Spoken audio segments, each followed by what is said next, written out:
Bismillahirrahmanirrahim. Assalamualaikum warahmatullahi wabarakatuh.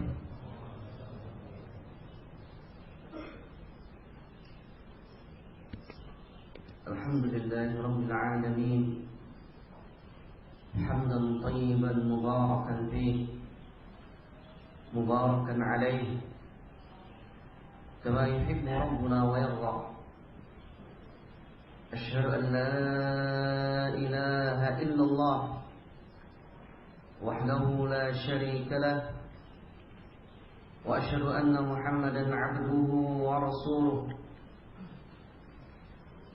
صلى الله عليه وعلى آله وأصحابه ومن اهتدى بهديهم إلى يوم الدين. أما بعد، أيها الحاضرون أخواتي في الله rahimani wa rahimakumullah. Semoga Allah Subhanahu wa taala senantiasa mencurahkan rahmatnya kepada kita semuanya. Terakhir kita membaca hadis Abu Hurairah yang mana beliau mengkisahkan dirinya sebab atau tentang suatu sebab kenapa orang-orang di luar Islam, tidak hanya kaum muslimin, tetapi Yahudi dan Nasrani atau Nasara, sebagian di antara mereka menyukai atau mencintai profil Abu Hurairah.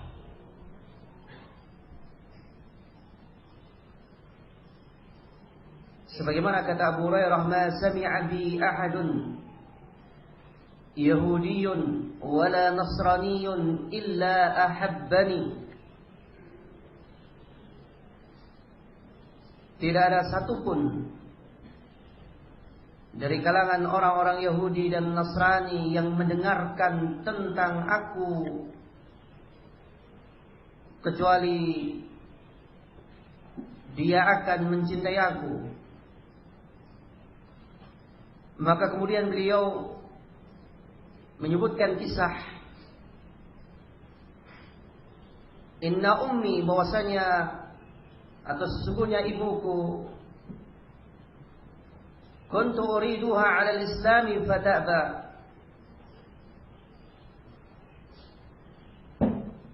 Aku berharapan besar semoga ibuku mau memeluk agama Islam, tetapi ternyata fata'ba, beliau menolak untuk masuk ke agama al-Islam.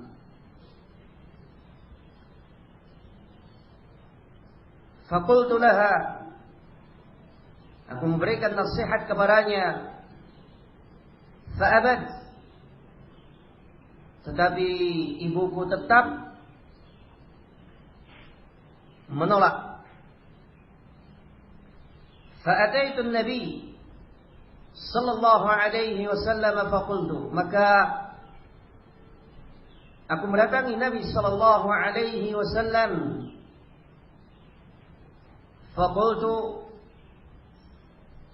maka aku memohon kepadanya, ud'u Allah laha, dia meminta kepada Rasulullah untuk supaya mendoakan kebaikan untuknya, membuka pintu hatinya dan menerima agama Allah Subhanahu wa taala. Fada'a, maka Rasulullah sallallahu alaihi wasallam pun mendoakannya. Fa'ataituha, maka di suatu saat aku pun mendatangi beliau, yaitu mendatangi ibunda, ibuku. wa qad ajabat 'alaiha al-bab, dan tiba-tiba tatkala beliau sudah membuka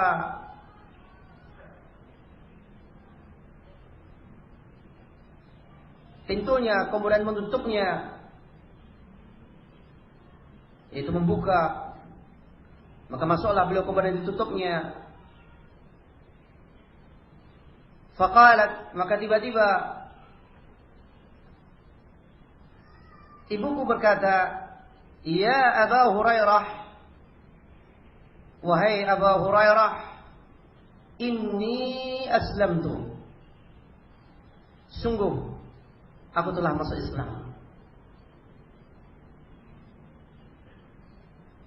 Maka tentunya hal ini sangat menggembirakan beliau, membahagiakan beliau, orang yang sangat dicintainya, ibunya.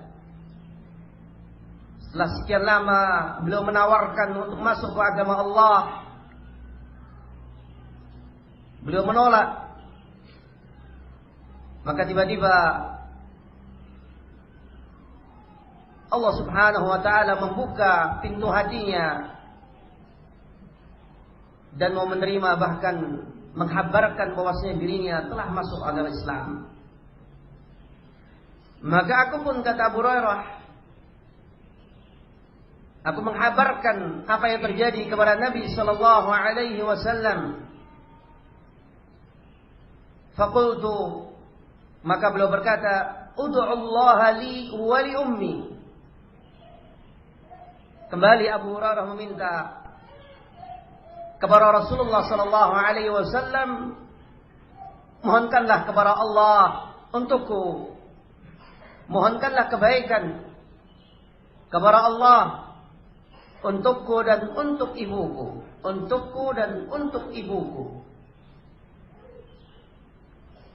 Faqal, maka Rasulullah sallallahu alaihi wasallam berdoa, Allahumma ya Allah,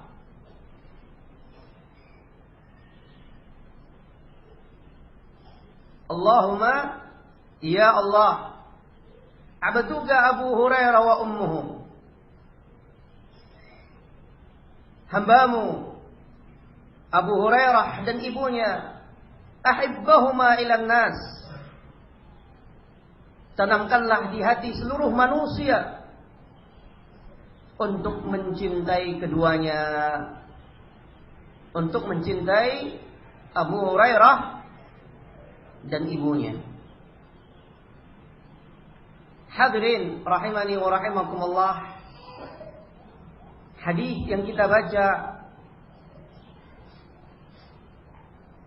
mengembalikan ingatan kita tentang sekian banyak fadail, keutamaan yang dimiliki Abu Hurairah radhiyallahu taala anhu.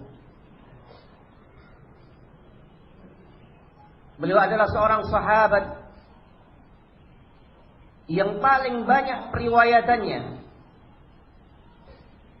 yang paling banyak meriwayatkan hadis dari Rasulullah sallallahu alaihi wasallam. Dalam usianya yang muda, dalam usianya yang muda, tetapi beliau sanggup untuk mengambil dan menghafalkan sekian banyak hadis dari Rasulullah sallallahu alaihi wasallam, bahkan secara itlaq bahwa beliau adalah orang yang terbanyak dari seluruh para sahabat, bahkan lebih banyak dari Ummul Mukminin Aisyah radhiyallahu taala anha, istri Rasulullah yang senantiasa menyertainya. Dan ini pula yang diakui oleh Ummul Mukminin Aisyah tentang banyaknya periwayatan hadis. Dan beliau juga berargumen kenapa periwayatannya, yaitu Ummul Mukminin Aisyah, tidaklah lebih banyak dari periwayatan Abu Hurairah, beliau berargumen sebagaimana kewajiban seorang wanita. Kata beliau, al-hadnil mir'ah, sungguh aku telah terlalaikan dengan kaca, yaitu untuk senantiasa berhias, berkaca dan berhias untuk menyenangkan hati Rasulullah sallallahu alaihi wasallam. Di sini beliau menceritakan fadilah yang Allah berikan, bagaimana keutamaan yang telah Allah berikan kepadanya, dan menceritakan kenikmatan Allah yang telah Allah berikan merupakan sesuatu yang diperbolehkan jika tidak menimbulkan fitnah, dalam arti kata tidak menimbulkan kesombongan atau perkara yang akan merusak keikhlasannya. At-tahadduts an ba'd al-fada'il wal manaqib li maslahatin idza amina al-fitnah. Ini diperbolehkan sebagaimana katakan oleh Abu Hurairah, beliau menyatakan ma sami'a bi, tidak ada satupun orang dari kalangan Yahudi dan Nasrani yang mendengarkan tentangku kecuali dia akan menyayangi aku. Dan ini dikatakan dalam syarah Fadlullah Ta'ala, ini merupakan keutamaan Allah atas diri beliau, bi ayyuhibbahul muslim wal musyrik, baik kawan ataupun lawan segan terhadap beliau, mencintai beliau. Ini tentunya merupakan fadilah Allah Subhanahu wa ta'ala. Tetapi yang ajaib dikatakan juga oleh para ulama, tatkala orang Yahudi dan Nasara, sebagian di antara mereka atau orang-orang yang mengenali beliau dari kalangan Yahudi dan Nasara akan menaruh rasa hormat kepada Abu Hurairah, tetapi lain halnya dengan sebelahan orang yang sekarang baru berpesta pora, yang tadi malam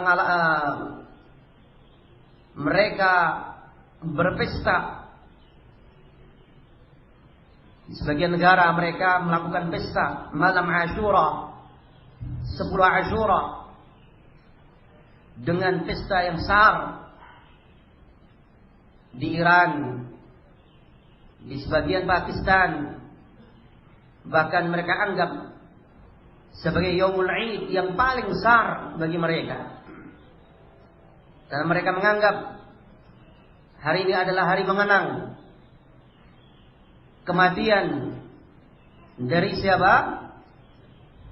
Al-Husain radhiyallahu taala anhu, yang hari ini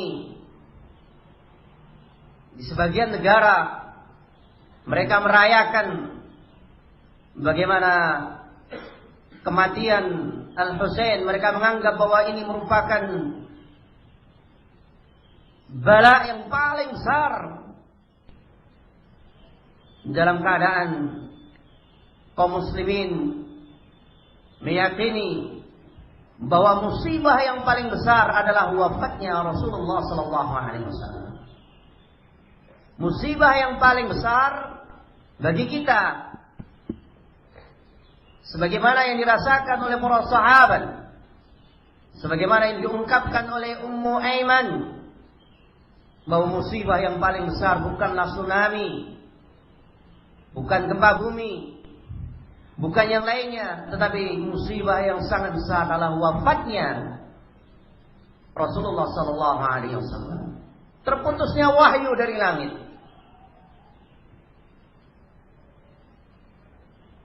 Tapi itu tidaklah seberapa bagi orang-orang Syiah. Mereka menganggap bahwa musibah yang paling besar adalah wafatnya Al-Husain.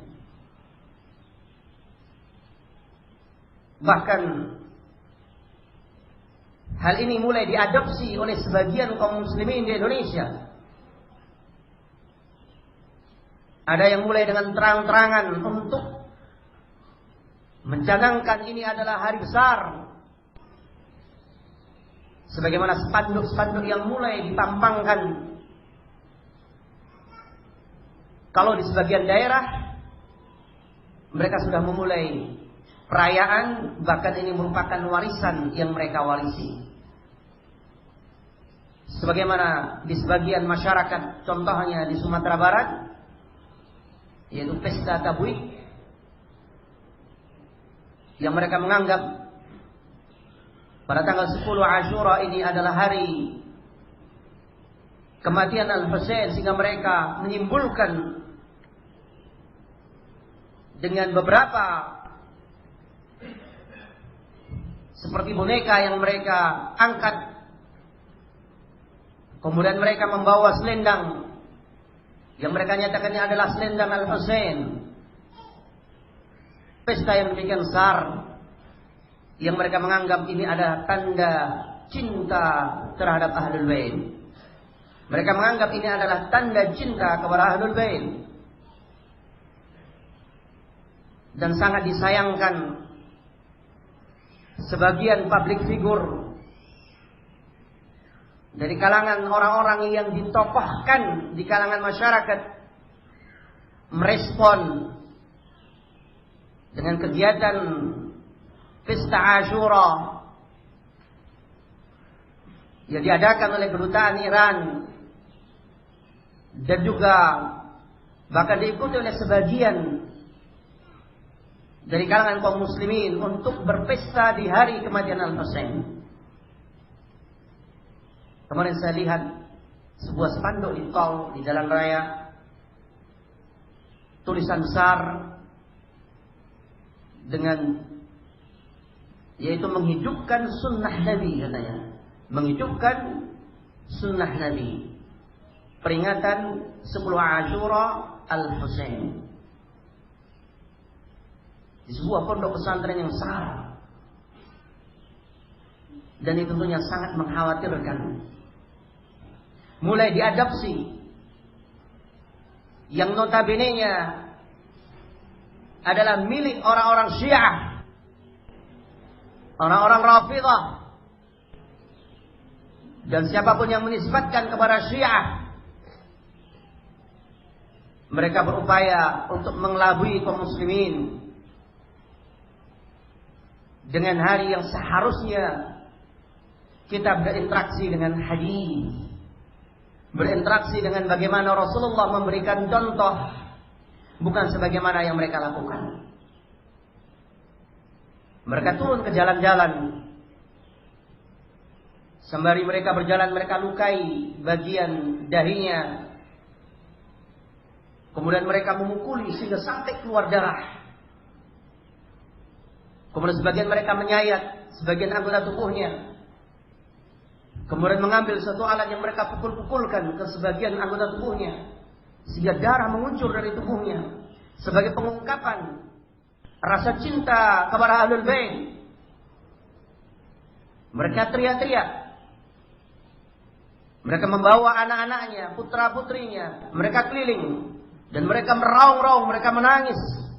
Satu sisi kadang-kala juga mereka di tengah tangisan mereka menari-nari. Hal yang sangat aneh. Sebagian ada yang menyimpulkan dengan membawa 2 ekor anjing yang mereka tuliskan satunya dengan nama Abu Bakar, yang satunya dengan nama Umar ibn Khattab, yang kemudian secara serentak dimulai oleh imamnya melemparkan anak panah yang kemudian diikuti oleh seluruh orang yang hadir untuk membunuh, kemudian membakar anjing yang mereka simpulkan sebagai tokoh orang yang paling kufur di atas muka bumi menurut mereka, yaitu Abu Bakar dan Umar radhiyallahu taala anhuma wa 'ala sahabati ajma'in. Maka juga diingatkan dari hadis ini oleh sebagian para ulama bahwa keanehan itu muncul dari orang-orang Syiah, yang mana mereka mengkafirkan, tidak sekedar membenci, apalagi mencintai. Bahkan mereka mengkafirkan Abu Hurairah radhiyallahu taala anhu. Sampai dikatakan, "Walillahi darrak ya Aba Hurairah, laqad ahabbaka man sami'a bika min al-yahudi wan nasara, fama balu syiah lam yuhibbuk." Aneh. Ini tentunya sebuah fenomena yang sangat menyakitkan. Dan mereka sekarang berupaya untuk menampilkan acara Asyura, perayaan Asyura dengan beragam cara.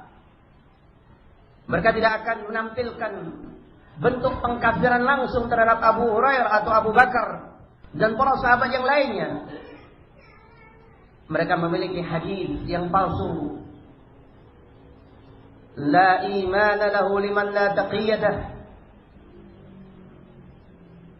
Atau la imana liman la taqiyyata lahu. Tidak ada keimanan, kata mereka, bagi seseorang yang tidak memiliki taqiyah. Tidak sempurna keimanan, tidak ada keimanan sehingga orang ini memiliki taqiyah, yaitu berbohong. Berbohong kepada kaum muslimin, berbohong kepada kita. Sehingga mereka akan selalu menyatakan, kami tidak mengkafirkan Abu Bakar, kami tidak akan mengkafirkan Umar. Dan itulah yang mereka beritakan, mereka visualkan dengan beragam cara, di televisi, kemudian juga di koran-koran. Tetapi Ahlus Sunnah walhamdulillah dibimbing untuk berinteraksi dengan mereka dengan dalil. Dibimbing dalam bagaimana berinteraksi, yaitu dengan dalil, yaitu saat interaksi dengan orang-orang Syiah. Kita tidak akan menanggapi. Bahkan kita merasakan hal yang sangat naif dan bahkan kasihan sebagian orang yang melihat orang-orang Syiah, terkhususnya melihat Iran. Mereka melihat dengan kacamata politik yang itu pun bukan politik yang siasat syariah, bukan politik Islam. Mereka melihat, mereka melihat dengan membangun dari apa yang mereka lihat daripada televisi, dari apa yang mereka baca dari koran-koran, apa yang mendominasi daripada pemberitaan. Kemudian mereka berpikiran yang sangat dan sangat positif tentang Iran, yang dalam keadaan na'udzubillah akidah mereka demikian busuknya. Bahkan kisah yang terakhir yang seakan-akan kaum muslimin, bahkan mungkin kebanyakan kaum muslimin tidak tahu bagaimana untuk mengelabui kaum muslimin. Kisah yang terakhir seakan-akan mereka menimbulkan suatu gejolak ketidaksetujuan daripada terpilihnya Ahmadinejad. Kemudian terjadi demonstrasi. Mereka lupa bahwa ini hanyalah takliyah untuk menutupi kondisi yang sebenarnya, yang mana saat terjadi seperti itu, yang terjadi adalah ternyata pembantaian Ahlus Sunnah wal Jamaah dalam jumlah yang sangat besar di Iran di saat pemilihan Ahmadinejad. Pembantaian kaum muslimin, pembantaian kaum sunni dalam istilah kita. Na'udzubillah. Taqiyah mereka tidak hanya dalam perkataan, bahkan dalam perbuatan. Walhamdulillah, sekali lagi Ahlus Sunnah dibimbing untuk melihat mereka itu dengan akidah, dibimbing untuk melihat mereka dengan kitabullah dan dengan sunnah Rasulullah sallallahu alaihi wasallam, dengan bimbingan para ulama as-salaf. Penipuan dan sekian banyak penipuan yang mereka lakukan, bahkan dalam sejarah di antara tokoh internasional yang dianggap sebagai muslim, kita kata yang dianggap sebagai muslim, yang mengucapkan yang menyatakan tidak hanya sekedar membolehkan untuk menyatakan selamat hari Natal, bahkan langsung dia mencontohkan untuk mengucapkan selamat Natal kepada Paus pada waktu itu, secara langsung dipimpin oleh yang dikatakan sebagai Ayatullah Khomeini. Dan ini tentunya memang tidak jauh akidah dari yang mereka miliki. Apalagi asalnya memang yang memunculkan Syiah, yang menghidupkan, bukan yang menghidupkan, yang memunculkan akidah Syiah adalah orang-orang Yahudi. Abdullah ibn Saba al-Yahud, untuk menghancurkan, bagaimana untuk mengkotak-kotak ukhuwah kaum muslimin, menghancurkan akidah mereka. Maka mana mungkin, sekali lagi, mana mungkin orang-orang Yahudi akan menghancurkan atau memerangi Syiah. Kalla wa alfula, sama sekali tidak akan mereka menghancurkan. Bahkan dari dulu sampai detik ini tidak tersentuh. Bahkan jika diperbolehkan pengayaan uranium, didukung oleh orang-orang negara-negara barat dengan cara terselubung. Mereka tahu orang-orang Yahudi dan orang-orang Nasara tidak sanggup untuk mencaplok, secara khususnya untuk menguasai Mekah dan Madinah. Belum ada sejarahnya. Sudah dimulai oleh nenek moyang mereka, yaitu Abraha, saat dia membangun gereja di Yaman dan ingin mengalihkan kiblat umat pada waktu itu. Tetapi tidak tergeser keyakinan umat pada waktu itu untuk tetap mereka mengagungkan Ka'bah. Sehingga raja kafir dan Nasrani ini berupaya untuk menghancurkan Ka'bah. Maka berangkat, dan tatanan kehidupan masyarakat Makkah pada waktu itu tidak memiliki kekuatan. Maka subhanallah, Allah sambut kedatangannya. Walaupun mereka datang dengan pasukan besar, dengan apa yang dinamakan dengan pasukan gajah, kekuatan yang dahsyat, Allah sambut mereka dengan sesuatu yang kecil, yaitu dengan burung ababil, dan hancur serta binasalah mereka. Dan mereka juga pernah berupaya sekian kali tetapi gagal. Terakhir kali adalah upaya tentara Inggris ketika pasukan Ahlu Tauhid dari Saudi, mereka siap menyambut kedatangan mereka. Dari pasukan Ahlu Sunnah, dari para murid-murid Syekh Al-Imam Muhammad ibn Abdul Wahhab, siap mereka untuk menyambut pasukan orang-orang kufar Inggris di Khaybar pada waktu itu. Dan mereka bertawajuh kepada Allah, berdoa kepada Allah. Dan subhanallah, pasukan Inggris harus pulang karena mereka berhadapan dengan badai yang Allah kirimkan. Dan belum ada sejarahnya mereka berhasil. Tetapi ada sejarahnya kalau mereka menggunakan tangan-tangan orang-orang yang mengaku dirinya sebagai muslim. Sebagaimana yang telah dilakukan oleh pendahulunya dari kalangan Syiah, yaitu dari sempalannya Al-Qaramitah yang berhasil menguasai Mekah. Bahkan tidak sekedar menguasai, mereka membunuh para hujjaj. Mereka membunuh kaum muslimin yang berdatangan sekian ribu. Mereka bunuh, mereka bantai. Mereka tutup sumur Zam-Zam dengan mayat-mayat kaum muslimin. Mereka tutup sumur Zam-Zam dengan mayat-mayat kaum muslimin. Mereka hancurkan sekitar Ka'bah. Mereka hancurkan kehormatan kaum muslimin dan muslimah yang ada pada waktu itu. Kemudian mereka melepas Hajarul Aswad, mereka pecahkan. Kemudian mereka curi. Sehingga sekian lama Mekah tidak memiliki Hajarul Aswad.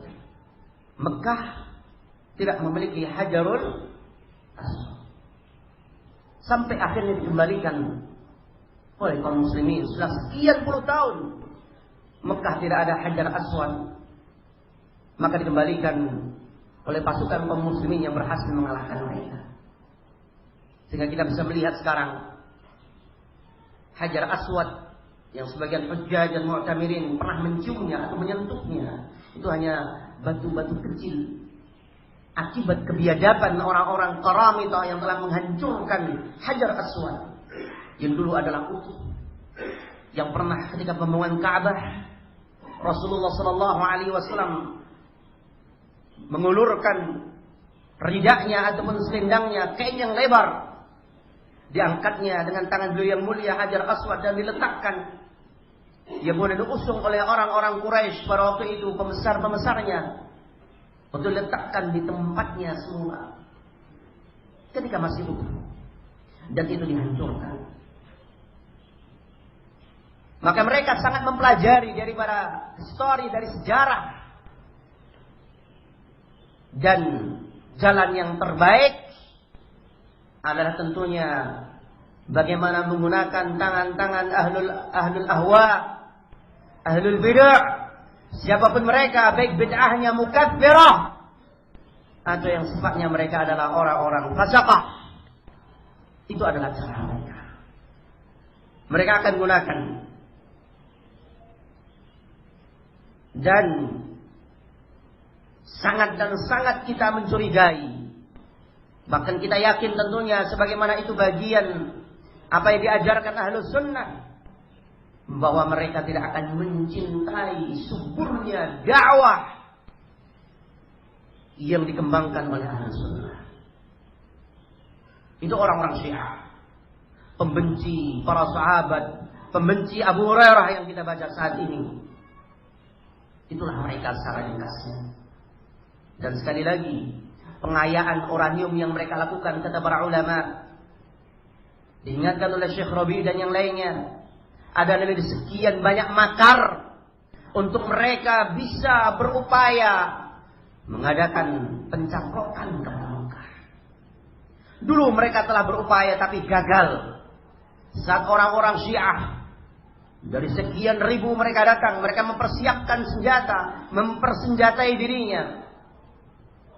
Dulu masuk ke Mekah itu aman, tidak ada pemeriksaan tas.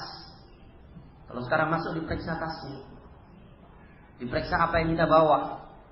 Walhamdulillah, itu tentunya untuk menjamin dan menjaga ketentraman dalam beribadah kepada Allah Subhanahu wa taala.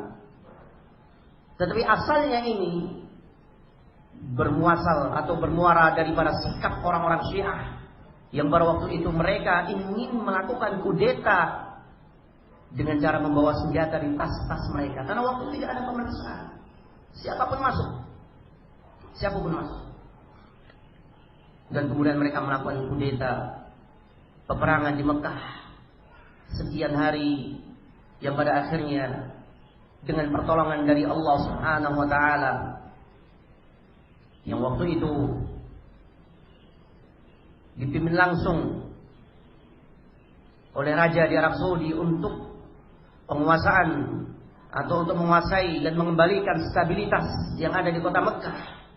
Pada akhirnya alhamdulillah kembali aman dan kembali berhasil disingkirkan upaya orang-orang Syiah, bahkan ditangkap sekian ratus orang-orang Syiah yang kemudian diberikan hukuman pancung ataupun penggal kepala bagi mereka. Itu yang nyata. Tapi inilah yang selalu dilupakan oleh kaum muslimin. Sekian banyak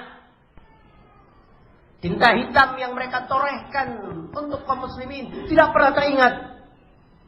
Yang teringat sekarang dibalikkan. Sisi pandang kaum muslimin seakan-akan dibalikkan dengan televisi, dibalikkan dengan koran. Diarahkan mereka untuk benci kepada Saudi, sehingga seakan-akan Saudi ini adalah bonekanya Amerika. Bagaimana Saudi itu bahkan demikian dan demikian, tidak pernah melihat realita yang sebenarnya. Tidak pernah melihat realita yang sebenarnya yang terjadi di Arab Saudi. Mereka menggambarkan saat umpamanya, wah sekarang alhamdulillah tentara mereka sudah angkat kaki dari Arab Saudi. Kata para ulama, di antara sekian banyak kekhawatiran mereka,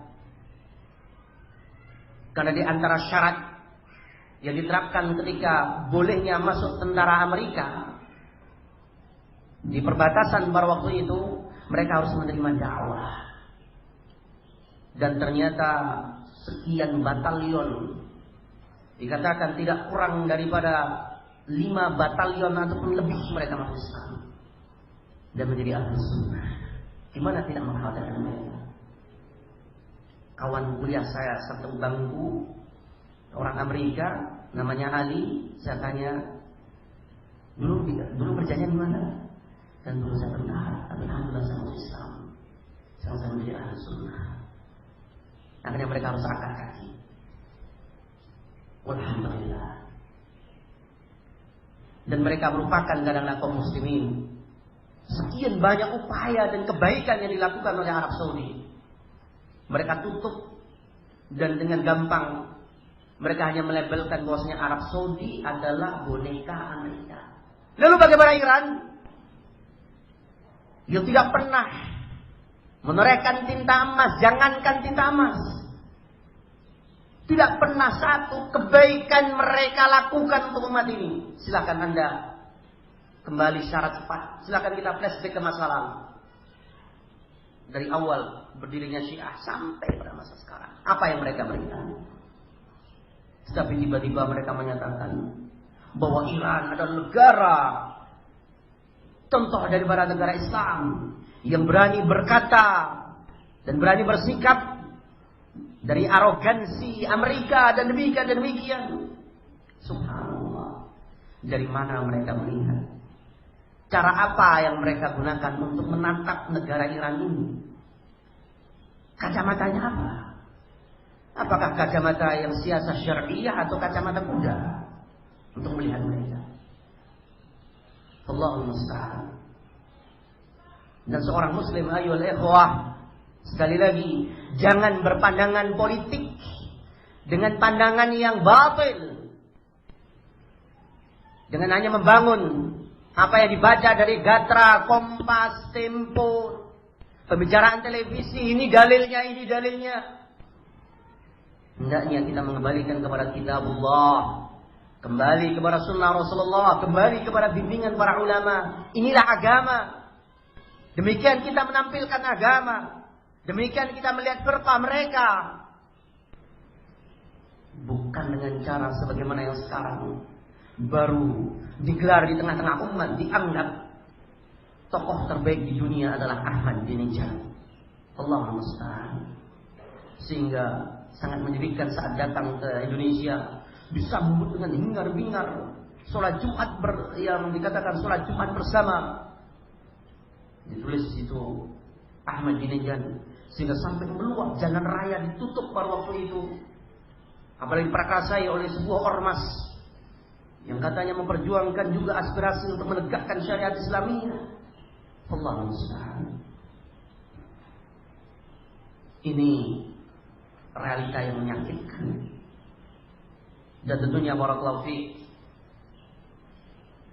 Dan mohon maaf sebelumnya, mungkin kita melebarkan permasalahan, mengingat di sini tentang hadis Abu Hurairah, dan juga mengingat hari ini kaum muslimin mendapatkan banyak cobaan.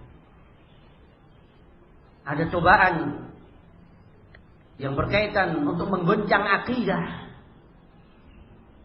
yaitu perayaan Christmas, perayaan apa? Natal yang ada pada mereka. Dan disuarakan sekarang bagaimana kaum muslimin, bahkan diupayakan kaum muslim untuk lemah loyalitasnya kepada agama. Kemudian juga hari ini juga perayaan Ashura 10 Muharram yang dilakukan oleh orang-orang Syiah. Wah, ditambah lagi fenomena untuk perusakan akhlak sebentar lagi. Itu perayaan tahun baru yang ditunggu oleh orang. Subhanallah. Tahun baru yang notabene-nya benar-benar milik mereka, bukan milik kita. Ini sekarang sedang mengepung kita. Akidah dan akhlak diupayakan. Akidah dan akhlak diupayakan untuk dilunturkan. Faya subhanallah. Ini yang terjadi pada kita. Bahkan tidak segan-segan untuk perayaan hari Natal umpamanya, untuk pengucapan hari Natal, tokoh-tokoh dosen berhamburan untuk membela bahwasanya mengucapkan selamat Natal itu adalah bimbingan dari agama. Bahkan dengan tanpa segan-segan mereka melontarkan, meneriakkan bahwa yang meniadakan, yang menyatakan bahwasanya pengucapan selamat hari Natal itu tidak boleh. Itu semuanya bersumber kepada gerakan dakwah Wahabiyah. Sebagaimana yang ditulis oleh seorang dosen UIN, bukan UIN, UIN ya, yang di Ciputat, UIN Ciputat, seorang dosennya di koran Warta Kota 2 hari yang lalu, mereka menuliskan makalah dan membantah bahwa itu bersumber kepada dakwah salafiyah. Dulu kita tidak pernah mengenal. Sehingga dia menyatakan hendaknya pemerintah dan masyarakat mewaspadai gerakan Wahabiyah yang melarang pengucapan Natal. Allah musta'an. Dan itulah yang terjadi. Sehingga sekarang kaum muslimin karena mendapatkan fatwa yang demikian, fatwa MUI itu menjadi fatwa yang tidak ada artinya. Subhanallah. Fatwa MUI sekarang itu bisa dilawan. Bintang sinetron bisa melawan, penyanyi, artis bisa melawan fatwa. Subhanallah. Apalagi cuma fatwa yang lainnya.